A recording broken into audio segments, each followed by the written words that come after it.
Hi everyone, I am Jitendra Bhatia. Welcome back to my channel.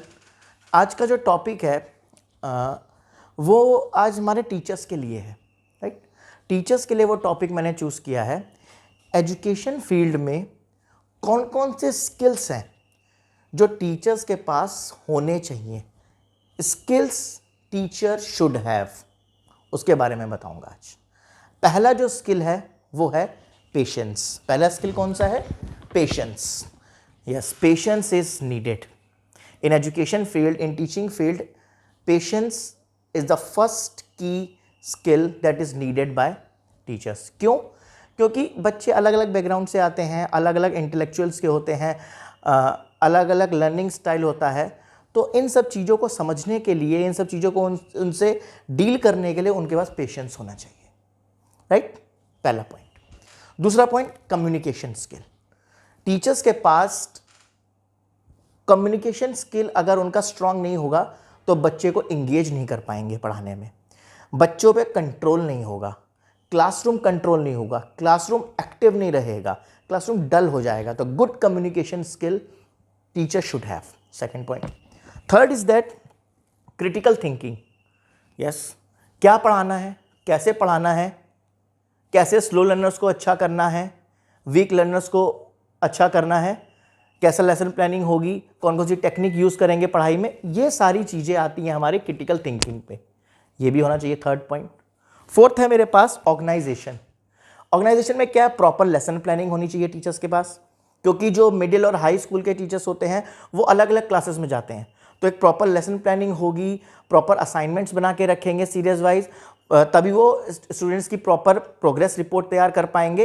तो ये सारी चीज़ें ऑर्गेनाइजेशन में आती है। Lesson planning, assignment, progress report, ये इन डिटेलिंग होना चाहिए प्रॉपर तरीके से। Leadership quality. अब बोलेंगे sir leadership quality, most and most important leadership quality. अगर टीचर के अंदर लीडरशिप क्वालिटी नहीं है तो कैसे बच्चों को अपने साथ लेके चलेगा? ले जा ही नहीं पाएगा। कि लीडरशिप क्वालिटी। नेक्स्ट है मेरे पास टीम वर्क। अब बोलोगे सर टीम वर्क कैसे? क्लासरूम में तो टीचर को अकेले पढ़ाना पड़ता है, हम मानता हूं टीचर को अकेला होता, होल सोल अकेला होता पढ़ाता है, लेकिन टीम वर्क बाय उसका नेचर कोलैबोरेटिव होना चाहिए। चीज़ों को सीखने के लिए कोलैबोरेशन होना चाहिए। कुछ बच्चे होते हैं, मान लीजिए अपने कलीग से डिस्कस करना है किसी बच्चे के बारे में कि ये बच्चा ऐसा है, इस बच्चे की काउंसलिंग करेंगे तो ऐसा इंप्रूवमेंट हो जाएगा। तो कोलैबोरेटिव नेचर होना चाहिए, टीम वर्क होना चाहिए उसके अंदर। नेक्स्ट है इमेजिनेटिंग पावर। इमेजिनेटिंग थिंकिंग होनी चाहिए कि क्लासरूम को कैसे क्रिएटिव, इनोवेटिव, अट्रैक्टिव, अटेंटिव बनाया जाए बच्चों के लिए, राइट। नेक्स्ट है मेरे पास time management. Most important, time management is most important, क्योंकि उनको बहुत सारी मल्टीपल टास्क मिलती हैं करने के लिए। तो अगर टाइम मैनेजमेंट नहीं होगा तो वो टास्क प्रॉपर नहीं हो पाएंगी। तो टाइम मैनेजमेंट हो गया। नेक्स्ट है मेरे पास computer skill. Yes, basic computer skill उनको होना चाहिए, राइट। नेक्स्ट है मेरे पास कॉन्फ्लिक्ट रेजोल्यूशन। अब कॉन्फ्लिक्ट रेजोल्यूशन क्या है?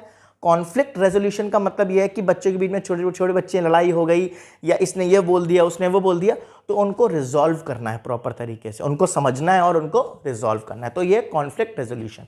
तो ये सारे जो पॉइंट्स हैं ये टीचर्स के पास होने चाहिए। This is a skill point that teacher should have if you are in education field, you should have these points. I think चीज़ें आपको समझ में आई होंगी। इन चीज़ों पे गौर करिएगा टीचर्स, और आपको अगर इस चीज़ को इम्प्रूव कर देंगे तो आपकी टीचिंग फील्ड बहुत अच्छी हो जाएगी, ठीक है।